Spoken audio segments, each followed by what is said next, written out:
लांडगा आला रे आला म्हणत म्हणत शेवटी एकदाची ही परीक्षा आता सुरू झाली. मी कशाबद्दल चर्चा करतोय ते म्हणजे 2022 मध्ये घोषित झालेली राज्यसेवा मुख्य परीक्षा डिस्क्रिप्टिव्ह पॅटर्न आता नुकतीच सुरू झालेली आहे. आणि यातला एक अत्यंत महत्वाचा निबंध हा पेपर आता नुकताच पार पडला शनिवारी सुद्धा. मित्रांनो, या निबंध विषयाबाबत आपल्याला आणि एकूणच ह्या परीक्षेविषयी आपल्याला एक मनात भीती होती की युपीएससी प्रमाणे आहे म्हणजे युपीएससी सारखीच असेल का. बरं, ह्या भीतीचं आपण या ठिकाणी निराकरण करूयात की ती खरंच आहे का नाहीये बघूयात.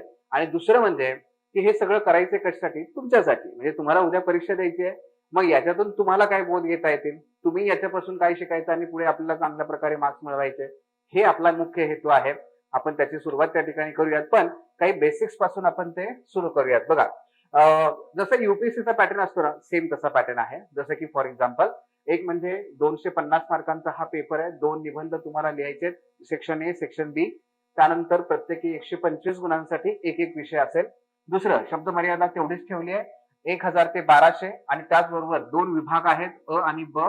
प्रत्येकापैकी तुम्हाला चार विषय दिलेले आहेत, त्यापैकी एक विषय तुम्हाला निवडायचा आहे. म्हणजे ऑप्शन्स खूप आहेत. ओके, तर यात काही बदल केलेला नाहीये. त्यामुळे हा पेपर म्हणजे आपल्यासाठी कुठलंही धक्का तंत्र नाहीये. अतिशय समतोल साधण्याचा प्रयत्न एमपीएससीने केलेला आहे आणि ही आपल्यासाठी याची जमेची बाब आहे. त्याचबरोबर जर आपण पेपर बघितला, ठीक आहे, जर पेपर आपण पाहिला तर पेपरचं विश्लेषण करत असताना पहिल्यांदा हे लक्षात घ्या की त्याचं 2 प्रकारे विश्लेषण करता येईल. एक म्हणजे सब्जेक्ट वाईज आणि दुसरं म्हणजे थीम वाईज.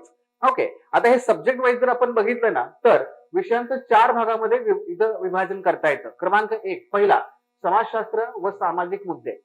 समाजशास्त्र म्हणण्याचं कारण काय आहे तशी वाक्य तिथून आलेली आहेत म्हणून. जसं की क्रमांक 1 बघा, यामध्ये जो सेक्शन ए मध्ये तुम्हाला सेक्शन ए मध्ये प्रश्न विचारलाय स्त्रियांच्या मानसिकतेवरती, तो प्रश्न सामाजिक आहे. दुसरा, तुम्हाला गट ब मध्ये एक युवकांवरती प्रश्न विचारलेला आहे, युवक संधी व आव्हाने, तो सुद्धा तुम्हाला हा सोशल इश्यू मधून आपल्याला पाहायला मिळतो. तसं रंगाने तो लिहिणं अपेक्षित आहे. दुसरं त्यांनी बघा विचारलंय कुठलं, नीतीशास्त्र आणि तत्वज्ञान.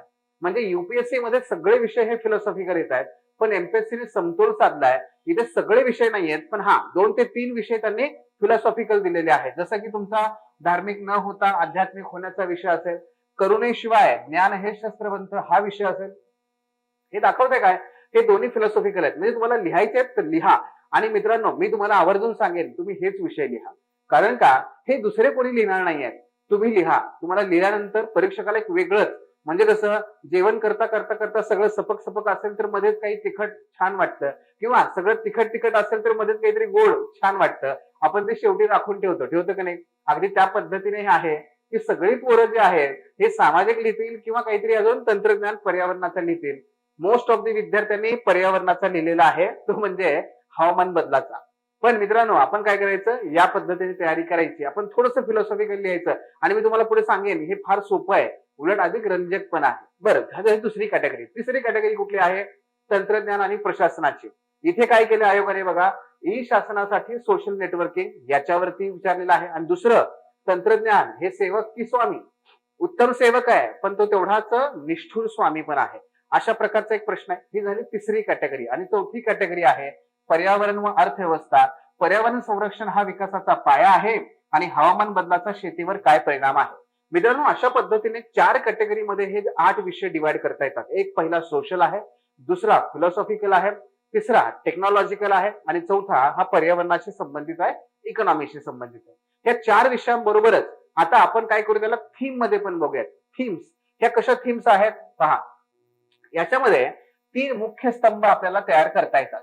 म्हणजे हे जे विषय आहे ते विषय कसे बघा. क्रमांक 1, काही मूर्त स्वरूपातले आणि जीएस आधारित.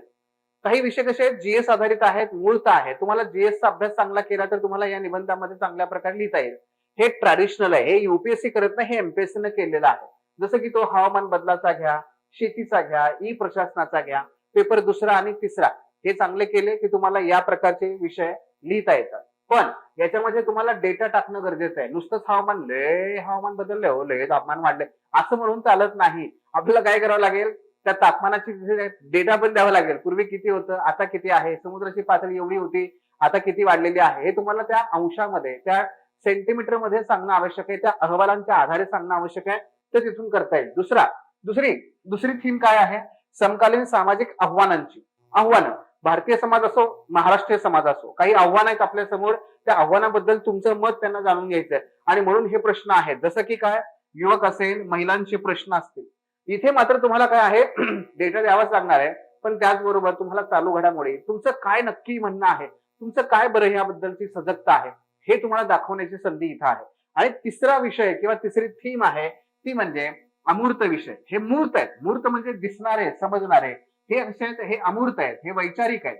म्हणजेच काय, ज्ञान असेल, तुमची वैचारिक भावना असेल, करुणा असेल, हा, आणि अध्यात्म असेल. तुम्ही अध्यात्म आहात का नास्तिक आहात, कसं, करुणेशिवाय ज्ञान हे शस्त्र आहे. हे सगळे विषय जे आहेत हे थोडे कसे आहेत, हे या पद्धतीने अमूर्त आहेत. म्हणजे ते आपल्याला विचार करून लिहिणं अपेक्षित आहे. त्याच्यावरती कसं असं असं बसून तुम्ही त्या ठिकाणी विचार करणं गरजेचं आहे. तिथे नाही, खरं तर परीक्षेच्या अगोदरच हे विचार करणं आवश्यक आहे. पण तुम्हाला 3 स्तंभ कळले का? मूर्त जीएसच्या बाबतीत कनेक्ट होणारे, तिसरं अमूर्त जे फिलॉसॉफिकल आहेत, वैचारिक आहेत, आणि मधली कॅटेगरी आहे सोशल, जी आव्हानांच्या संदर्भातली आहे. बघा, हे का सांगतोय तुम्हाला, तुम्ही स्वतःला ओळखा आणि त्यानुसार ठरवा की तुम्ही इकडे चांगले लिहू शकता का, या बाजूला चांगले लिहू शकता का, मध्ये तुमची पर्सनॅलिटी आहे. तुमच्या पर्सनॅलिटी प्रमाणे तुम्ही ह्या विषयांची निवड करा. पुढे सुद्धा पुढच्या पेपरमध्ये मोस्टली मित्रांनो हेच लागू राहील, हेच पुढे कंटिन्यू राहील. त्यामुळे याचं विश्लेषण केलेलं आहे. बघा पुन्हा एकदा, एक म्हणजे काय, 4 विषयानुसार, 4 सब्जेक्टनुसार, आणि पुढे 3 थीम नुसार आपण त्याचं विश्लेषण केलेलं आहे. त्याचबरोबर जर लक्षात घेतलं इथे, तर काही महत्वाचे दुवे आणखी एका वेगळ्या पद्धतीने पाहता येतील. बघा, क्रमांक 1, मानसिकता आणि मूल्य व्यवस्था. या संदर्भातले क्वेश्चन नंबर 1, 3 आणि 7 हे बघता येतं. संतुलन, दोन बाजू, तुम्ही दोन्ही बाजूंची चर्चा करून त्यानुसार तुम्ही कन्क्लुजनला पोहोचणार. या प्रकारचा विषय कुठला आहे? 4था, 5वा आणि 6वा. आधुनिकता विरुद्ध परंपरा, या प्रकारचा विषय कुठला आहे? 2रा, 3रा आणि 5वा. तुमच्याकडे क्वेश्चन पेपर आहे हे मी अजून करतोय, नसेल तर खाली फक्त लिंक मध्ये काय करा, क्वेश्चन पेपर सांगा, मी तुम्हाला तो पेपर पाठवतो. ठीक आहे. आणि ही स्लाइड सुद्धा तुम्हाला मी त्या ठिकाणी शेअर करतो. फक्त खाली टाका काय, स्लाइड किंवा क्वेश्चन पेपर, जे हवंय तुम्हाला ते, दोन्ही हवं असेल दोन्ही टाका. पुढे त्यानंतर सर्वसमावेशक विकास, याच्यामध्ये क्वेश्चन 1, 2 आणि 6 आहे. आणि मानव केंद्रित दृष्टिकोन 4था आणि 7वा आहे. म्हणजे काय हो, म्हणजे ह्या सगळ्यावर मला तुम्हाला सांगायचं हे आहे की इधर तुम्ही ते विषय सांगितले ना, सामाजिक आहे, पर्यावरणाचा आहे, तांत्रिक आहे, तुम्ही त्या पद्धतीने तयार करा. किंवा मी तुम्हाला 3 स्तंभ सांगितले, एक जीएसच्या बाजूने फिलॉसॉफिकल किंवा सोशल आव्हानं, या पद्धतीने तयारी करा. किंवा तिसरा भाग याचा लेअर आहे तो म्हणजे ह्या प्रकारची मूल्य, यांच्यावरती काम करा. ऑटोमॅटिक तुम्हाला छानपैकी एसे लिहिता येऊ शकतो. यातली कुठलीही एक बाजू पकडा, एक धागा पकडा, एक दोरी पकडा आणि करा तयारी. बस, याच्या पलीकडे तुम्हाला काही लागणार नाहीये. साधं सोपं. येणाऱ्या ऑक्टोबर मधल्या मेन्स मध्ये हेच रिफ्लेक्ट होणार 100%. ही आपली त्या ठिकाणी काय, काळ्या दगडावरची पांढरी रेष. तुम्ही वाटलं तर हा युट्यूबचा व्हिडिओ सेव्ह करून ठेवा, काही हरकत नाहीये. बरं, पुढे जाऊया आता. मग या सगळ्या पेपर मधून आयोगाला काय अपेक्षित आहे हे पण लक्षात घ्या. हा संपूर्ण पेपर जो आहे ना, तो बघा 3 गोष्टी तुमच्याकडून तपासणी करतोय. 3 गोष्टी त्यातून त्यांना तपासायच्या आहेत. नंबर 1 ते म्हणजे नैतिक दृष्टिकोन, जो तुमचा गाभा आहे. हा जो आहे ना, हा नैतिक दृष्टिकोन. संपूर्ण एसे जे आहेत ना मित्रांनो, त्याच्यामध्ये तुम्ही कसे आहात, तुम्ही कोण आहात, तुम्ही कसा विचार करताय, तुमचं व्यक्तिमत्व कसं आहे, हे सगळं त्यांना पाहायचंय. ही ज्ञानाची परीक्षा नाही, ही तुम्ही विचार कसे करता, कशा पद्धतीने मांडणी करता, त्याची ही तपासणी आहे. हे सगळ्यात महत्वाचं आहे. एसे म्हणजे जीएस नव्हे, हे नेहमी लक्षात ठेवा. याच्यावर माझा एक व्हिडिओ सुद्धा आहे, तोही पहा. क्रमांक 2, त्यांना काय तपासायचंय? समतोल विचार. तुम्ही विचार किती समतोल स्वरूपाचे करता. मी तुम्हाला सांगणार आहे पुढे. महिलांचा आपण निबंध त्या ठिकाणी घेऊया आणि मग कसे विचार आपण करतो आपण तेही बघूयात. पण समतोल विचार. आणि तिसरा मुद्दा आहे सामाजिक भान. आपल्या अवतीभोवती असणारे जे काही रंजले गांजलेले जे आहेत, ह्या सर्वांच्या बद्दल तुम्ही काय विचार करता, कशा प्रकारचा विचार करता. तुम्ही ते करत असताना सुद्धा त्यांच्याबद्दल तुमच्या मनात कणव असेल, प्रेम असेल, खूप चांगली गोष्ट आहे. पण म्हणून तुम्ही जे श्रीमंत आहेत त्यांच्याकडे नेहमी तिरक्या नजरेने किंवा खुन्नस धरूनच बघतोस तुला, अशा प्रकारचं बघणं गरजेचं आहे का? तर तेही नाहीये. म्हणून मित्रांनो, आपल्याला जो समन्वय आहे तो साधता आला पाहिजे. आपले विचार कसे आहेत हे सांगता आलं पाहिजे. हे नक्कीच आहे की तुम्ही प्रशासकीय अधिकारी बनल्यानंतर तुम्ही धनिकांची सेवा करणार नाही आहात, तर तुम्ही जे रंजले गांजले त्यांची सेवा करणार आहात. तुम्ही झुकतं माप त्यांना द्यायचंच आहे. पण म्हणून हातात नेहमी एक दगड मागं लपवून ठेवायचा, बघतोस तुझ्या घरावर टाकतो जाता बघ, असं करायचं नाही. समतोलपणा असला पाहिजे, हे लक्षात घ्या. बर, पुढचा मुद्दा काय कळलं? 3 गोष्टी: नैतिक दृष्टिकोन, समतोल विचार आणि सामाजिक भान. त्यानंतर आता जो आपला कळीचा मुद्दा आहे तो म्हणजे युपीएससी आणि एमपीएससी. मित्रांनो, हा पेपर युपीएससी प्रमाणे होता का एमपीएससीचा? तर नाही, कुठल्याही प्रकारे नाही. कसा सांगतो बघा. क्रमांक 1, युपीएससीचा सगळे विषय जे असतात ना, हे अमूर्त आणि तात्विक असतात, संपूर्णपणे फिलॉसॉफिकल असतात युपीएससीचे. मात्र एमपीएससीने काय केलंय, केवळ 2 एसे तुम्हाला त्या ठिकाणी फिलॉसॉफिकल विचारलेले आहेत. बाकीचे सगळे एसे हे वेगवेगळ्या प्रकारे आलेले आहेत. त्यांना थेट जीएसशी पण जोडलंय. दुसरा मुद्दा, युपीएससी कठीण असतात हे फार, एकाच वाक्याचे अनेक अर्थ निघतात. पण एमपीएससीच्या याच्यामध्ये तसं नाहीये. मध्यम प्रकारची डिफिकल्टी लेवल आहे. परिचयाचे विषय आहेत. क्रमांक 3, बहुआयामी विचार आणि साहित्याची उत्तम जाण असणं युपीएससी करता गरजेचं आहे. एमपीएससीला मात्र तसं नाहीये. भक्कम जीएसचा पाया, जेणेकरून डेटा मांडता येईल आणि प्रश्नांची समाजशास्त्रीय, मुद्दाम म्हणतोय, समाजशास्त्रीय तुमची मांडणी असली पाहिजे. म्हणजेच काय की एमपीएससीने काय केलंय बघा, विषयांचं स्वरूप, काठिण्य पातळी आणि यशाची गुरु केली, ह्या तिन्ही मॉडरेट लेवलला ठेवलेले आहेत. आपल्याला काय करायचं हे यातून कळलेलं आहे. सो एमपीएससी आणि युपीएससी यातला फरक कळला तो हा आहे. पुढे बघा, याच बरोबर हा, तर त्यामुळे मनातला तो भीती काढून टाका बिलकुल, की युपीएससी म्हणजे आता काय सगळं युपीएससी प्रमाणेच झालं नाही. आयोगाने खूप छान पैकी युपीएससीची काठिण्य पातळी टफेस्ट आहे, आपली पातळी त्यांनी मॉडरेट ठेवलेली आहे. चला, यानंतर मग आपल्याला भविष्यामध्ये काय करायचंय, रणनीती आणि दिशा. सगळ्यात महत्वाचं क्रमांक 1, बहुआयामी दृष्टिकोन. कुठलाही मुद्दा वाचत असताना, सध्या महिलांचं आरक्षण गाजत होतं, त्या महिलांच्या आरक्षणाकडे एकांगी बघू नका, अनेक अंग आहेत त्याला, ते समजून घेण्याचा प्रयत्न करा. वाचन आपलं त्या पद्धतीने तसं वाढवलं पाहिजे. आपल्याला ती विचारांची सवय तशी लावायची आहे, बहुआयामी. ठीक आहे, एक जुना अप्रोच आहे पेस्टल नावाचा, political, economical, environmental, social, legal असा. पण ठीक आहे, म्हणजे अगदी प्रारंभिक अवस्थेमध्ये तुम्ही तसंही करू शकता, काही अडचण नाहीये. त्याच्या पुढे आणखी बरेच अप्रोच आहेत, ज्यातून तुम्हाला काय करता येईल, बहुआयामी दृष्टिकोन पण विकसित करता येईल. कसं ते मी सांगणारच आहे. पुढे बघा, समाजशास्त्रीय चौकट. मी पुन्हा पुन्हा समाजशास्त्रीय म्हणण्याचं कारण काय मित्रांनो, कारण आपला जो एसे आहे ना, तो वैचारिक पण वाटला पाहिजे. नुसतंच सामाजिक, मला लय आवड आहे, मला लय जाण आहे, मला हेच होतंय, मला फार वाईट वाटतंय, नाही, तो भावनिक आहे. आपल्याला वैचारिक लिहायचं आहे. आणि वैचारिक कसं लिहायचं, समाजशास्त्र तुम्हाला खूप चांगल्या पद्धतीने समजावून सांगतं की नाही, समाजाकडे भावनिक होऊन बघू नका, किंवा समाजातल्या गोष्टींकडे तुम्ही केवळ रागाने बघू नका. नाही, आपण त्याकडे डोळे बंदही करायचे नाही. तर तसं तांत्रिक शास्त्रीय स्वरूपात विश्लेषण करता आलं पाहिजे. जसं की आपण एसे लिहितोय, एसे लिहित असताना आपण आंबेडकरांना त्या ठिकाणी आणू शकतो आणि डॉक्टर बाबासाहेब आंबेडकर यांच्या मध्ये आपण त्यामध्ये बरेचशी मांडणी करू शकतो. त्यांचे कोटेशन आपण वापरू शकतो का नाही? अगदी त्याच पद्धतीने अनुभव साठे वापरू शकतो आपण, बाबा आमटे वापरू शकतो आपण. अरे, अनेक लोक आहेत अशी की ज्यांचा आपण या ठिकाणी विचार करू शकतो. आणि हे सगळे कुठे आहेत? हे तुमच्या समाजशास्त्रामध्ये आहेत. त्यामुळे नक्कीच आपल्याला समाजशास्त्राचा एसे लिहित असताना प्रचंड फायदा होणार आहेच आहे. तिसरा मुद्दा तो म्हणजे महाराष्ट्राचा संदर्भ. एसे लिहित असताना महाराष्ट्राचा संदर्भ देणं का गरजेचं आहे हे मी तुम्हाला सांगतो. काय केलंय त्यांनी, मागच्या तुम्ही बघाल पेपर 1 आणि पेपर 2 मध्ये, जीएसच्या दोन्ही पेपरमध्ये आणि सर्वच पेपरमध्ये महाराष्ट्राचे प्रश्न त्यांनी जाणीवपूर्वक त्या ठिकाणी विचारलेले आहेत. मग इथे जरी समजा प्रश्न कसे आहेत हे अमूर्त आहेत, त्यात महाराष्ट्राचा विशेष संदर्भ नाहीये, पण आपण ते देणं गरजेचं आहे, कारण त्यांची डिमांड आहे. मग आपण काय करायचं, महाराष्ट्रातली उदाहरणं, महाराष्ट्रातला डेटा, महाराष्ट्राच्या संदर्भात लिहायचे. किमान एकूण एसे मध्ये तुमचे 3 ते 4 पॅरेग्राफ हे महाराष्ट्राच्या संदर्भात असावेत. तर तो एमपीएससीच्या त्या परीक्षकाला भावेल आणि निश्चितपणे तुम्हाला इतरांपेक्षा जास्त गुण देईल.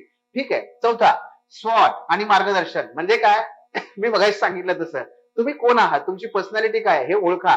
मला तात्विक चांगले आवडतात, माझं वाचन खूप चांगलं आहे, माझा व्यासंग खूप चांगला आहे, लिही, काय हरकत नाहीये. नाही सर, मला ना लहानपणापासून मी टेक्निकल मधला विद्यार्थी आहे, मला फार आवडतं ते, मला नको आहे, मी जीएस ओरिएंटेड एसे लिहितो, लिही, काही अडचण नाहीये. तांत्रिक वगैरे निवड, खूप चांगल्या प्रकारे जमेल. ओळख स्वतःला, आणि स्वतःला ओळखून तू विषयांची निवड कर, निश्चितपणे त्याच्यामध्ये तुला पुढे जाता येईल. पण पुढे जात असताना मार्गदर्शक सोबत असला पाहिजे. म्हणजे एसे लिहिला तर तपासून घ्यायचा, फीडबॅक घ्यायचा, मग इम्प्रुव्हमेंट करायची, पुन्हा हे कंटिन्युअस चाललं पाहिजे. ओके, हे करायचंय आपल्याला. आणि त्याचबरोबर संकल्पना आणि चिकित्सा. म्हणजेच काय, सगळे एसे जे आहेत मित्रांनो, हे एसे त्यातल्या संकल्पना तुम्हाला क्रिस्टल क्लिअर पाहिजेत. जर संकल्पना आपल्या योग्य नसतील ना, आपल्याला एसे काहीच लिहिता येत नाही. फॉर एक्झाम्पल, तुम्ही धार्मिक असला, धार्मिक म्हणजे काय, अहो बऱ्याच गोष्टी आपण अशा सहज त्या ठिकाणी घेऊन जातो. धार्मिक असला पाहिजे, धार्मिक म्हणजे फक्त ईश्वराची पूजा करणं, हा एवढंच आहे का? नाहीये. मग आणखी काय आहे, त्याचे कांगोरे कोणते आहेत, कशाला म्हणायचं धार्मिक, कशाला म्हणायचं नास्तिक. करुणेशिवाय, करुणा म्हणजे काय, ज्ञान, ज्ञान म्हणजे काय, ज्ञानाची व्याख्या सांगा बरं, एका मिनिटामध्ये मला लिहून पाठवा इथे. नाही जमत आपल्याला. का? कारण आपण प्रत्येक गोष्ट मित्रांनो गृहीत धरलेली असते. पण आता असं करायचं नाहीये. ह्या छोट्या छोट्या अत्यंत महत्वाच्या संकल्पनांची क्रिस्टल क्लिअर क्लॅरिटी असली पाहिजे. 2-2 वाक्यामध्ये त्यांची व्याख्या आपल्याला लिहिता आली पाहिजे. जमलं पाहिजे. ही छोटी छोटी मगर मोठी बात आहे. शक्तिमान करता आलं पाहिजे. ओके, आपण त्याचं उदाहरण घेऊया तिथे. पण हे करा. हे 5-6 स्टेजेस आहेत ना. एक आपला बहुआयामी दृष्टिकोन विचार करण्याचा विकसित करा. दुसरं समाजशास्त्रीय चौकट विकसित करा. महाराष्ट्राचा संदर्भ नेहमी लक्षात ठेवा. स्वॉट करून आपापले स्वतःचे जे काही व्यक्तिमत्वानुसार विषय आणि थीम आहेत ते निवडा आणि त्याचबरोबर संकल्पनांवरती भर द्या. हे करत असताना आणखी एक महत्वाचा मुद्दा आहे. तो म्हणजे काय, की आपण काय करूया, इथे एक विषय घेऊया आणि तो विषय घेऊन आपण त्याची चर्चा करूया. बघा, हा विषय घेत असताना हा जो पेपर आहे त्या पेपरमध्ये बघा, इथे पहिला विषय घेऊ आपण, काही हरकत नाही. स्त्रियांचे समाजातील दुय्यम स्थान. काय बरं? स्त्रियांचे समाजातील दुय्यम स्थान नाहीसे होण्यासाठी त्यांची मानसिकता बदलणे आवश्यक आहे. क्रमांक 1 पहिला स्त्रिया. दुसरं कुठलं स्थान? समाजातलं स्थान. एखाद्या कंपनीतलं किंवा शासनातलं विचारत नाही येते. कसलं स्थान? दुय्यम. नाहीसे होण्यासाठी. इंग्लिशमध्ये शब्द काय? एलिमिनेट. नुसतं कमी नाही करायचंय, दूरच करायचंय. त्यांची म्हणजे कोणाची हो? स्त्रियांची मानसिकता. स्त्रियांची मानसिकता बदलणं गरजेचं आहे. मानसिकता म्हणजे काय आणि आवश्यक. बघा, याच्यामध्ये काही कीवर्ड्स आहेत. पहिला आहे स्त्रियांचे, दुसरा समाजातील, दुय्यम स्थान, त्यांची मानसिकता, असे हे कीवर्ड्स आहेत. आणि या कीवर्ड वरती तुम्ही जर एसे फिरवला ना तर डेफिनेटली तुम्हाला याच्यामध्ये खूप चांगले गुण मिळू शकतात. कसं? बघूया. आता याच्यामध्ये काय करायचं? सगळ्यात पहिला महत्वाचा मुद्दा बघा, पारंपरिक विद्यार्थी कसे लिहितात. पारंपरिक स्वरूपामध्ये विद्यार्थी कसे लिहितात हो? याच्यामध्ये काय विषय काय आहे?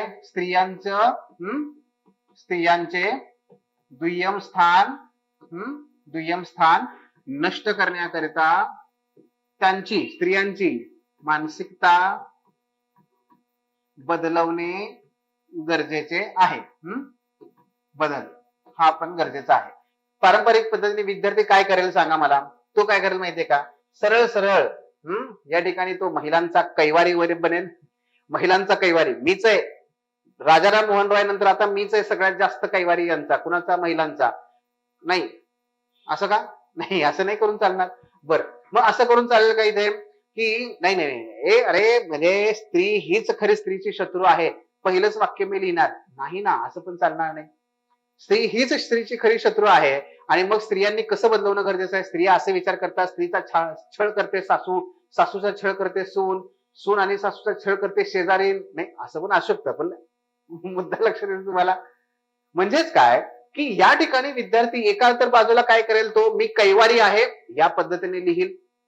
दुसऱ्या बाजूला तो काय करेल, नाही नाही मी काय पूर्ण विरोधात आहे. बायकांना जर तिथे विकसित व्हायचं असेल तर बाईला त्या ठिकाणी आपली मानसिकता बदलावी लागेल. स्त्री ही स्त्रीची खरी शत्रू आहे. दोन्हीही टोक आहेत, दोन्हीही टोका आहेत. बरं, दुसरं काय करतात पारंपरिक विद्यार्थी? ते म्हणजे सरळ सरळ. का बरं दुय्यम स्थान का आहे याची कारणे. दुसरं दुय्यम स्थान आहे म्हणजे काय? मग काही डेटा. राजकारणात बघा हे असं असं आहे. तिसरं काय करतील? याच्यावर उपाय. आणि चौथं काय करतील? याचा निष्कर्ष. हे या पद्धतीने हे आमचे विद्यार्थी सगळे जातील. नाहीतर आणखी एक करतात. आमचे आणखी एक विद्यार्थी काय करतात माहितीये? ते आणखी एक अप्रोच वापरतात. ते म्हणजे पेस्टल. मी मगाशी सांगितलं होतं, मी तुम्हाला सांगेन. ठीक आहे. ते काय करतील? दुय्यम स्थान कुठे आहे? पॉलिटिकल. राजकीय क्षेत्रात महिलांचं दुय्यम स्थान आहे. कारणे, परिणाम, उपाय. आर्थिक, इकॉनॉमिक का कारण आहे? काय का बरं तिथे दुय्यम स्थान आहे? कारण, परिणाम, उपाय. सायन्स, सायन्स किंवा सोशल या ठिकाणी समाजात का बरं कारण, काय परिणाम, काय उपाय. सगळीकडे याच पद्धतीने आमचा विद्यार्थी सगळे हे लिहून येणार. याला मार्क्स पडतील का? निश्चित पडतील. पण याच्यामुळे आपण पास होणार नाही. याच्यामुळे आपण पास होणार नाहीये किंवा आपल्याला मनासारखे जे मार्क्स आहेत ना ते मिळणार नाहीये. काय करायचं मित्रांनो? कॉइन बदला, पद्धत बदला. कसं करता येईल हे? पहा, आपण काय करू शकतो याच्यामध्ये.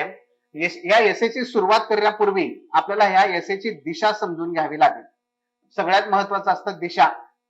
मला कुठून सुरुवात करायची आहे आणि कुठे जाऊन मला शेवट करायचा आहे. माझ्या एसेची दिशा कशी असली पाहिजे. जर हे पक्क असेल ना आपल्या डोक्यात तर मित्रांनो आपला एसेला फ्लो येतो. आपल्याला फ्लो येतो. दुसरं काय होतं?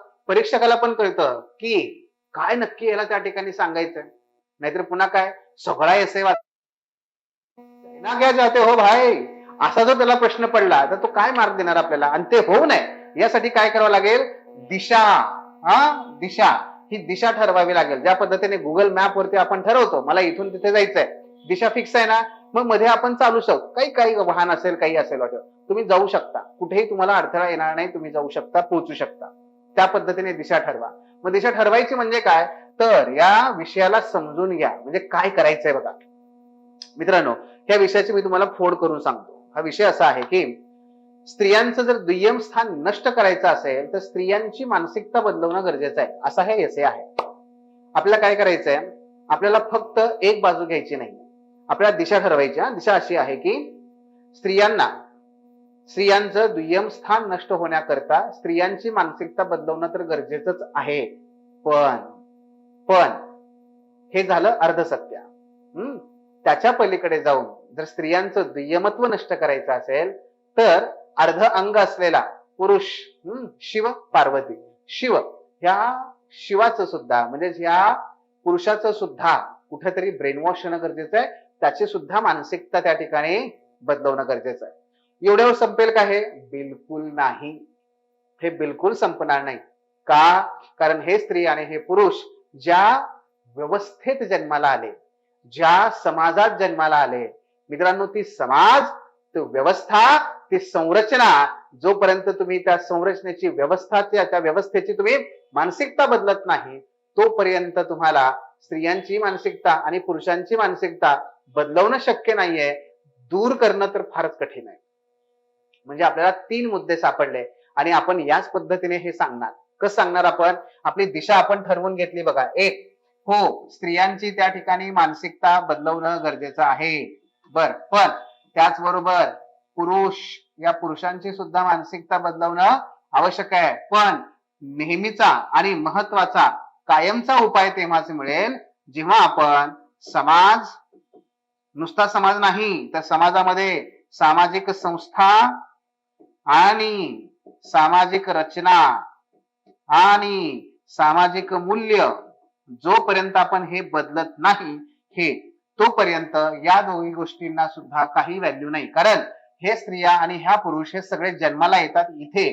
ठीक आहे, म्हणजे फॉर एक्झाम्पल जोपर्यंत भारतातली जाती व्यवस्था आपण बदलत नाही तोपर्यंत स्त्रियांना प्रदूषित मानण्याचं, स्त्रियांना मासिक पाळीच्या काळामध्ये अशुद्ध मानण्याचं, अस्पृश्य मानण्याचं प्रमाण बदलणार नाहीये. मग जोपर्यंत तुम्ही जाती व्यवस्था नष्टच करत नाही तोपर्यंत तुम्हाला हे बदलवताच येणार नाही. तसंच जोपर्यंत तुम्हाला धर्म व्यवस्थेमध्ये परिवर्तन करता येणार नाही, जोपर्यंत आमची मंदिरं सटाडपणे आमच्या महिलांना उघडी होणार नाही तोपर्यंत तुम्ही दुय्यमत्व कसं नष्ट करणार. पुरुष सगळे म्हणाले हो झालं बाबा, आम्ही मान्य करतो समानतेने. अरे पण ती मंदिरं, जोपर्यंत आमच्या व्यवस्था, जोपर्यंत आमच्या ज्या संस्था आहेत, जसं की फॉर एक्झाम्पल न्याय व्यवस्था, जे रंजन गोगोई साहेब आहेत, जे निवृत्त झाले, ते जेव्हा तिथे सीजेआय होते म्हणजे चीफ जस्टिस ऑफ इंडिया होते, काय म्हणाले ते, महिलांना आमच्या कार्यालयामध्ये नेमायचं नाही, नको बाबा, कशाला डोक्याला ताप, हे त्यांचं त्या ठिकाणी म्हणणं होतं. आता मित्रांनो, जर आमची न्याय व्यवस्था अशा प्रकारे वागत असेल तर मग काय असणार आहे. आणि म्हणून काय आहे की केवळ फक्त ह्या दोघांची मानसिकता बदलून चालणार नाही. आपल्याला काय करावं लागेल, आपल्याला या समाज, संस्था, रचना यांची मानसिकता, यांची मूल्य, याची व्यवस्था बदलवणं गरजेचं आहे. तर ती कायमची नष्ट होईल. झाला की नाही. किमान 90% मुलांपेक्षा तुमचा एसे हा वेगळा झाला. 90% पोरांना तुम्ही असं मागे काढलं. कशावरून, एकाच गोष्टीवरून, दिशा ठरवली तुम्ही. आणि मी आता याच पद्धतीने हे लिहित जाणार. म्हणजे माझी दिशा ठरली, आता माझा स्केलेटन, माझा सांगाडा ठरला. आता मी याच्यामध्ये भरतो की मांस भरतो, त्या ठिकाणी रक्तवाहिन्या सगळं भरतो आणि ह्याला एका जिवंत माणसाचं स्वरूप आणतो. हे आपल्याला करायचंय. कळलं. आता पुढे चला. पुढचा मुद्दा तो म्हणजे की रचना कशी असली पाहिजे आपल्या एसेची. ठीक आहे, ज्यामध्ये तुम्ही प्रस्तावना लिहालच, बरोबर, त्या ठिकाणी तुम्ही मुख्य गाभा ते पण लिहालच आणि त्याचबरोबर तुम्ही शेवट पण करालच, बरोबर. पण मित्रांनो आता लक्षात घ्या, ते म्हणजे प्रस्तावना मोस्टली मुलं आमचे काय करतील, आई सावित्रीबाई पासून सुरुवात करतील, बहिणाबाई पासून सुरुवात करतील, या पद्धतीने सुरू करू शकता, काही अडचण नाहीये, खूप चांगल्या पद्धतीने असं केलं तर उत्तम. तुम्ही अजून 5% लोकांना बाहेर काढलंय, व्हेरी गुड. आणखी काही करू शकता का? Yes, definitely. काही विद्यार्थी आमचे जे आहेत 90% ते काय करतात माहितीये, ते एखादा डेटा टाकतात आणि डेटाने त्या ठिकाणी सुरुवात करतात किंवा एखादी कोटेशन किंवा एखादी कविता. चालेल, काही हरकत नाही. पण याच्याही पेक्षा आणखी काही प्रभावी असू शकतं का? येस. सगळ्यात प्रभावी आहे पद्धत ती म्हणजे काय, वाचणारा जो आहे ना त्याच्या मनामध्ये उत्कंठा निर्माण झाली पाहिजे आणि जो वाचणारा आहे त्याला कुठेतरी स्वतःला अंतर्मुख करता आलं पाहिजे. त्याला स्वतःला अंतर्मुख करता आलं पाहिजे. तिसरं, तुम्ही जो वाचणारा आहे ना त्याच्याशी तुम्ही संवाद साधताय, हे तुम्हाला साधता आलं पाहिजे. कसं करता येईल हे? बघा, या एसेची जी सुरुवात आहे तुम्ही असं करू शकता. बघा, काय केलं आपण इथे, आपला एसे आहे स्त्रियांच्या समाजातील दुय्यम स्थान नाहीसे होण्यासाठी त्यांची मानसिकता बदलवणं आवश्यक आहे. हा, मी हेडिंग दिलंय, तुम्ही हेडिंग देऊ शकता. पॅराग्राफ्सना हेडिंग द्यायचे, एसे मध्ये हेडिंग देता येतात. फक्त हे हेडिंग जीएस प्रमाणे नसावेत. ते कसे असावेत, उद्बोधक, रंजक, काहीतरी कॅची हेडलाईन असली पाहिजे. जसं बघा, सरपंच पद्धती स्वयंसिद्धा, मानसिकतेचा खेळ आणि वास्तव. मी सुरुवात केली एका कोटेशनने. स्वतःकडे स्वतःकडे कोणतीही शक्ती नाही, स्वतःकडे कोणतीही शक्ती नाही असा विचार करणे हाच स्वतःची शक्ती गमावण्याचा सर्वात सोपा मार्ग आहे. Alice walker. नसेल तुम्हाला हे जमलं एखादं कोटेशन, काही हरकत नाही, पण हा प्रसंग बघा. या प्रसंगामध्ये आपण काय दाखवलंय तर तुम्हाला मी तो प्रसंग सांगतो आणि मग कसं या निबंधाच्या सुरुवातीमध्ये आपण कसं परीक्षकाला अंतर्मुख करू शकतो हे बघा, इथे आपण करू शकतो. बघा, एका गावात नुकत्याच पार पडलेल्या ग्रामपंचायतीच्या निवडणुकीत एक महिला सरपंच म्हणून निवडून येते. पहिल्याच ग्रामसभेच्या दिवशी ती सरपंच खुर्चीवर न बसता सतरंजीवर बसते आणि तिचा नवरा कारभार हाकू लागतो. जेव्हा तिला तिथला अधिकारी विचारतो की तुम्ही निर्णय का घेत नाही, तुम्ही चेअरवरती का बसत नाही, तेव्हा ती म्हणते की तेव्हा ती अतिशय सहजपणे उत्तरते, मला त्यातलं काय समजतंय, साहेबच बघतात सगळं, तेच बरोबर आहे. हा प्रसंग वाचताना प्रश्न उभा राहतो की या स्त्रीच्या दुय्यम स्थानासाठी दोषी कोण आहे, तिचा नवरा, पितृसत्ताक व्यवस्था, की स्वतःला कमी लेखणारे तिची स्वतःचीच मानसिकता. स्त्रियांची मानसिकता बदलणं आवश्यक आहे हे विधान इथे सत्य वाटतं, पण जेव्हा आपण त्याचा सूक्ष्मपणे विचार करतो, तेव्हा चिकित्सकपणे विचार करतो, तेव्हा लक्षात येतं की हे केवळ अर्धसत्य आहे. केवळ स्त्रियांची मानसिकता बदलून हा प्रश्न सुटणार नाही, तर यासोबतच पुरुषी मानसिकता समाज आणि प्रशासकीय संस्थांच्या पूर्वग्रहांना देखील बदलवणं आवश्यक आहे. मित्रांनो, दोन गोष्टी केल्या आपण. त्या परीक्षकाला आपण त्या ठिकाणी भाग पाडलं विचार करायला, नवरा चुकतोय, स्त्री चुकते का तो प्रशासकीय अधिकारी चुकतोय, गपगुमान बघतोय ना तो सगळं. हे त्याच्या हातात सत्ता आहे ना, अधिकार आहेत ना, तो का नाही करत आहे, तो कोण आहे याला जबाबदार, का समाज जबाबदार आहे. मित्रांनो, अशा प्रकारे तो परीक्षक त्या ठिकाणी विचार करायला लागेल आणि त्याला आपण हेही सांगितलं की विषय काय आहे आणि माझ्या विषयाची दिशा काय आहे, की हे केवळ अर्धसत्य आहे, तुम्ही जो विषयवरती मांडलाय ते केवळ अर्धसत्य आहे. पूर्ण सत्य होण्यासाठी आपल्याला या लोकांची सुद्धा मानसिकता बदलवणं आवश्यक आहे, ही माझी दिशा आहे. आता मी तुम्हाला हे स्पष्ट करून सांगणार आहे. बस त्याला क्लिअर कट कळलं, अरे या पोराला या पोरीला मस्तपैकी हा विषय समजलाय, इतरांपेक्षा 4 गोष्टी जास्तच समजलेल्या आहेत, येते लक्षात. आणि मग आपण काय करू शकतो पुढे, यातून गेलो की आपण काय करायचं, एक कोटेशन टाकलं इथे परत, कशासाठी, कनेक्टिंग पॅरा म्हणून. बघा, मुक्तीची सुरुवात स्वतःच्या बेड्या ओळखण्यातून होते, पण त्या बेड्या तोडण्यासाठी केवळ कैद्याने नाही तर तुरुंगपालाने आणि व्यवस्थेनेही आपली मानसिकता बदलवणं अनिवार्य असतं. म्हणजे ब्रॉडर व्ह्यू घेतला आपण, ते कसं पुढे जातोय आता. मग पुढचा आपण पॅराग्राफ लिहिला, त्याला हेडिंग दिलं, ओळख आणि अधिकारांचा गुंता, लिंगभाव विरुद्ध स्वातंत्र्य. स्त्री जन्म घेत नाही तर ती समाजाकडून घडवली जाते, सिमोन दी बुवा. एक कोटेशन टाकलं, त्याच्यानंतर मी ते सगळं स्त्री म्हणजे काय हे समजावून सांगण्याचा प्रयत्न केलाय आणि त्याच्यानंतर वरती बघा एक कोटेशन टाकलंय, मग विश्लेषण केलंय आणि त्याचबरोबर मी शेवटी फॅक्ट पण जोडली आहे. संयुक्त राष्ट्राच्या आकडेवारीनुसार जगात स्त्रियांची लोकसंख्या निम्मी असली तरी जागतिक पातळीवर संसदेतील त्यांचं प्रतिनिधित्व आजही केवळ 26.5% आसपास आहे. म्हणजे मी जे जे काही त्या ठिकाणी दुय्यम स्थान सांगण्याचा प्रयत्न केलाय, मी माझ्या आकडेवारीसह त्याला स्पष्ट पण केलंय, त्याला तिथे दुजोरा दिलाय, सपोर्ट केलाय. म्हणजेच काय की परीक्षक नुसतं मला म्हणणार नाही, अरे हा नुसतं हवेतला गप्पा मारतोय, मी फॅक्ट जोडलेले आहेत. मित्रांनो, काय करायचं आपल्याला, तर सगळ्यात महत्वाचं म्हणजे ह्या संपूर्ण एसे मध्ये मी जे तुम्हाला म्हणलं ना की पेस्टल अप्रोच वापरू नका. मग अप्रोच कुठला वापरायचा आहे, तो अप्रोच आहे तो म्हणजे चिकित्सेचा. कुठला, चिकित्सेचा. तो चिकित्सा करा. कसं करणार? मी तुम्हाला उदाहरण सांगतो. उदाहरणार्थ काय कुणाची स्थान दुय्यम आहे? स्त्रियांचं. मित्रांनो मला सांगा स्त्रिया म्हणजे कोण? स्त्रिया म्हणजे कोण? सांगा. स्त्रिया म्हणजे कोण? सांगा पटापटा. नाहीये बघा मी सांगतो तुम्हाला. किंवा स्त्रिया म्हणजे काय विचारताय? हे थांबा. स्त्रिया म्हणजे कोणते सांगतो तुम्हाला, मग कळेल तुम्हाला. स्त्रिया म्हणजे मला सांगा. स्त्रिया म्हणजे फक्त वय वर्ष 18 ते 49 हीच स्त्री आहे का? का ती लहान बालिका ही पण आहे? का ती तरुणी पण आहे? का ती प्रौढ पण आहे? का ती वृद्ध पण आहे? सांगा कोण आहे यातली स्त्री? बर, स्त्री म्हणजे फक्त स्त्री आहे का भारतामध्ये? जर असं असेल तर ओपन कॅटेगरी मधली महिला, एससी कॅटेगरीतली महिला, एसटी कॅटेगरी मधली महिला, ओबीसी कॅटेगरीतली महिला, अहो आमची भटकणारी गावोगाव भटकणारी आमची आई बहीण, ती म्हणजे जी नोटिफाईड डी ज्या आपण त्याला डीटी किंवा एनटी म्हणतो, अशा प्रकारच्या ज्या काही कम्युनिटीज आहेत, भटक्या विमुक्त जाती व्हीजेएनटी, ह्या मला सांगा आता प्रश्न तुम्हाला विचारायचा आहे की ह्या सगळ्या स्त्रियाच आहेत, पण ह्या सगळ्या स्त्रियांची स्थिती हे सारखे आहे का? ह्या सगळ्या स्त्रियांचं दुय्यमत्व हे सारखं आहे का? जर तुम्ही याला करेक्ट केलंच नाही, तुमच्या एसे मध्ये आणलंच नाही, तर तुम्ही काय लिहिताय एसे? तुम्ही लिहिताय काय? विचार काय करताय तुम्ही? आम्ही नुसतं लिहून आलो स्त्री स्त्री स्त्री स्त्री स्त्री. अरे पण ही फक्त स्त्री झाली. स्त्री खरी तर गायबच आहे तुमच्या याच्यातून, कळतंय का? म्हणून काय की चिकित्सा करा त्याची. बरं एवढंच आहे का? नाही, थांबा. बघा कसं कसं हिंदू धर्मातल्या स्त्रियांचे प्रश्न दुय्यमत्व आणि मुस्लिम धर्मातल्या स्त्रियांचे प्रश्न सारखेत का? ख्रिश्चन धर्मातल्या या मुलींचे प्रश्न सारखेत? किंवा अगदी बहाई, पारशी या समुदायातल्या महिलांचे प्रश्न सारखे? सांगा मला, आहेत सारखे?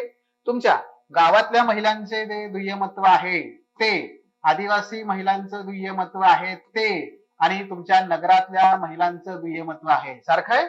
आहे सारखं? थोडासा विचार केला तर इथेच तुमचा एसे संपला.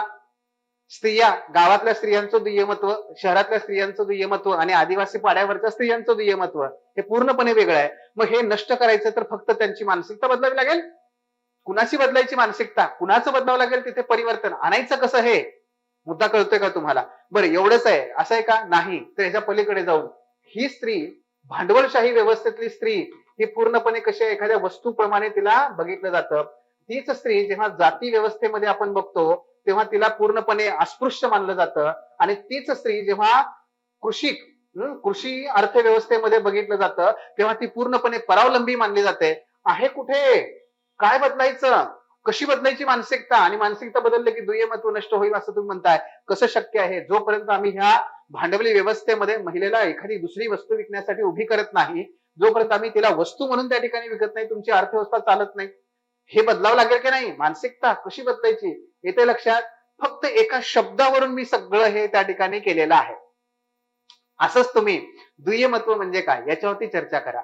असंच तुम्ही मानसिकता म्हणजे काय याच्यावर चर्चा करा. असंच तुम्ही नष्ट करणं म्हणजे नक्की काय? नष्ट करणं म्हणजे असं आहे का ते चुटकी वाजवलं आणि गायब झालं? नष्ट करणं म्हणजे नक्की काय हे त्या पद्धतीने करा. येते लक्षात तुम्हाला? आणि हे सगळं करत असताना काय करायचंय? आपल्याला आपले जे काही फार मोठा आपला वारसा आपल्याला, अगदी शाहू फुले आंबेडकर असू दे, इकडे रमाबाई जनाबाई असू दे, किंवा संत साहित्य असू दे, ह्या सगळ्यांना आणायचं आणि मध्ये मध्ये त्या ठिकाणी पेरायचं. मी तुम्हाला सोपा मार्ग सांगितलाय. प्रत्येक पॅरामध्ये एक कोटेशन, विश्लेषण आणि त्याला सपोर्ट करण्यासाठी डेटा, तुमचा एसेचा सगळ्यात बेस्ट पॅरा तयार होतो. आणि जेव्हा तुम्ही हे कराल तेव्हा तुम्ही 99% विद्यार्थ्याला मागे टाकलेला असेल. 99% विद्यार्थ्याला मागे टाकलेला असेल. आणि मग शेवटचा मुद्दा येतो तो म्हणजे तुमच्या कन्क्लुजनचा सारांश, निष्कर्ष लिहायचा ना आपल्याला. हा निष्कर्ष कसा लिहिणार येते लक्षात तुम्हाला? मग निष्कर्ष लिहायचा आहे. निष्कर्ष कसा असावा? तर पुन्हा एकदा तो संबंध, त्याला आपण सगळं जग फिरवून आणलंय आणि शेवटी पुन्हा आपण त्याला म्हणतोय मित्रा. मित्रा म्हणजे परीक्षका, आपण जिथे सुरुवात केली होती हे बघ त्या ठिकाणी मी तुला घेऊन आलोय. मला माहितीये की हा हा हा हा हा सगळा पट आहे, हे सगळे प्रश्न आहेत आणि याच्यावरचा उपाय मला माहितीये. मी नुसता रडणारा नाहीये, मी नुसत्या निबंधभर नुसते प्रश्न प्रश्न मांडलेले नाहीयेत. मी प्रत्येक ठिकाणी अतिशय कणखरपणे भूमिका मांडले की हा प्रश्न सोडवता येऊ शकतो. माझ्या स्वप्नातला विकसित भारत हा असा असेल, त्यात महिलेचं स्थान हे असं असेल आणि मी त्याच्यामध्ये हे करू इच्छितो. कसं सांगता येईल हे? तर बघा याच्यामध्ये जर आपण बघितलं तर सगळ्यात शेवटाकडे तुम्हाला घेऊन जातो. तुम्हाला हा एसे हवा असेल तर फक्त खाली काय करा, एसे असं कॉमेंट बॉक्स मध्ये टाका. ठीक आहे, तुम्हाला त्या पद्धतीने मला हे सांगता येईल. ओके, बघा शेवट कसा करू शकतो आपण, हे बघा त्याला पण मी हेडिंग दिलेलं आहे त्या पॅराग्राफला सुद्धा. कसं, अरे ये की खाली, हा, दोन पंखांची भरारी समतेच्या आकाशातील नवी आशा. दोन पंखांची भरारी समतेच्या आकाशातील नवी आशा म्हणजे मी आशावादी आहे हे मी सांगितलंय. एक कोफी अन्नान यांचं वाक्य टाकलंय, स्त्रियांच्या सक्षमीकरणापेक्षा समाज विकासाचे आणि बदलाचे दुसरे कोणतेही प्रभावी हत्यार नाही. त्यानंतर मी तिथे क्रांतीज्योती सावित्रीबाई फुले यांच्याबद्दलचं मी लिहिलेलं आहे. पण सगळ्यात महत्वाचं म्हणजे शेवटी काय केलंय बघा मी, हा शेवटचा पॅराग्राफ जो सगळ्यात महत्वाचा आहे. थोडक्यात सांगायचे तर स्त्री ही पक्षाची, थोडक्यात सांगायचं झाले तर स्त्री ही पक्षाची एक पंख आहे आणि पुरुष हा दुसरा पंख आहे. एकच पंखाची मानसिकता बदलून आकाशात भरारी घेता येणार नाही. म्हणजे आपण जिथे सुरुवात केली होती ना, आपण तिथेच आणलं. याला काय म्हणतात माहितीये, याला म्हणतात सर्क्युलर मेथड, की जिथे तुम्ही काय करता, वर्तुळ पूर्ण करता आणि त्या परीक्षकाला परिपूर्णतेचा फील येतो. वाह, संपला बाबा. ती अशी भूमिका येत नाही की कटप्पाने बाहुबली को क्यों मारा, उत्सुकता लागली पुढे काय असेल, आता काय असेल, 6 महिने वाट बघणं, परीक्षक तो वाट बघत नाही, त्याला वर्तुळ पूर्ण करून दिलं. वाह, छान, तिथून सुरुवात केली, तिथे आणून ठेवलंय, मस्त. हा भाव त्या ठिकाणी येतो. त्यानंतर आपण काय केलंय पुढे बघा, जर आपण केवळ स्त्रियांनी मानसिकता बदलावी असा आग्रह धरत असू तर आपण समस्येच्या मूळ कारणावरून लक्ष विचलित करत आहोत. हे असं म्हणण्यासारखं आहे की पावसात भिजल्यामुळे जर कोणी आजारी पडत असेल तर त्याने पावसात भिजायला शिकलं पाहिजे. हा म्हणजे काय, जर महिलांना त्या ठिकाणी त्रास होत असेल पितृसत्तेचा तर महिलांनी पितृसत्तेसोबत अडॅप्ट केलं पाहिजे. अरे नाही, असं नाहीये ते. तर त्याच्या ऐवजी काय केलं पाहिजे, आपल्याला छत्रीची आणि सुरक्षित निवाऱ्याची म्हणजे सुरक्षित आणि समान व्यवस्थेची निर्मिती करणं आवश्यक आहे. पावसात जावंच लागेल, मान्य आहे. पाऊस ते अनियंत्रित आहे, पितृसत्ता नियंत्रित आहे. पितृसत्ता नष्ट होऊ शकते, पाऊस नाही आहे. पण भर पावसामध्ये सुद्धा जर समजा पितृसत्ता नष्ट होतच नसेल तर राज्य शासन, केंद्र शासन, समाज, पुरुष सर्वांनी स्त्रियांना एक भक्कम सुरक्षेचं कवच उपलब्ध करून देणं गरजेचं आहे. आणि त्याची सुरुवात मी माझ्यापासून केली पाहिजे. त्याच्यानंतर मी अधिकारी झाल्यानंतर केली पाहिजे आणि त्याच्या पुढे जाऊन मी शासन आणि समाज या नात्याने सुद्धा ती केली पाहिजे. अशा प्रकारे आपण काय करू शकतो, आपल्या एंड करू शकतो सर्क्युलर मेथडने. मित्रांनो, या पद्धतीने तुम्हाला ही पीपीटी, ही स्लाइड तुम्हाला हवी असेल तर त्या पद्धतीने फक्त खाली मेसेज टाका कॉमेंट बॉक्स मध्ये, मी तुम्हाला ती नक्की पाठवतो. आणि स्टे ट्यून, आपण पुढचे जे काही 7 वेगवेगळे जे आपले एसेचे टॉपिक आहेत त्याची सुद्धा आपण चर्चा करणार आहोत. त्यासाठी आपण टप्प्याटप्प्याने पुढे जाऊया. निश्चितपणे आय होप तुम्हाला हे समजलं असेल. पुढच्या पेपरचं पण आपण विश्लेषण करणार आहोतच. त्याचबरोबर एसेच्या मित्रांनो 17 वेगवेगळ्या प्रस्तावना लिहिण्याच्या पद्धती आहेत. एसेच्या मुख्य गाभा लिहिण्याच्या जवळपास 8 पद्धती आहेत. एसेचं ब्रेनस्टॉर्म करण्यासाठी जवळपास 9 पद्धती आहेत आणि एसेचं कन्क्लुजन करण्यासाठी जवळपास 6 पद्धती आहेत. या पद्धती कोणत्या आहेत, कशा पद्धतीने आहेत किंवा काय स्वरूप आहे याच्याविषयी अधिक माहिती हवी असेल तर आम्हाला कॉन्टॅक्ट करा, भेटा, काही अडचण नाही. आपण चर्चा करूया आणि त्या पद्धतीने पुढे जाऊया. तुमच्या सर्वांना सदा सर्वदा शुभेच्छा. धन्यवाद. Thanks for watching. If you found this video valuable, don't forget to like, share and subscribe our channel. The Officer, your personal mentor.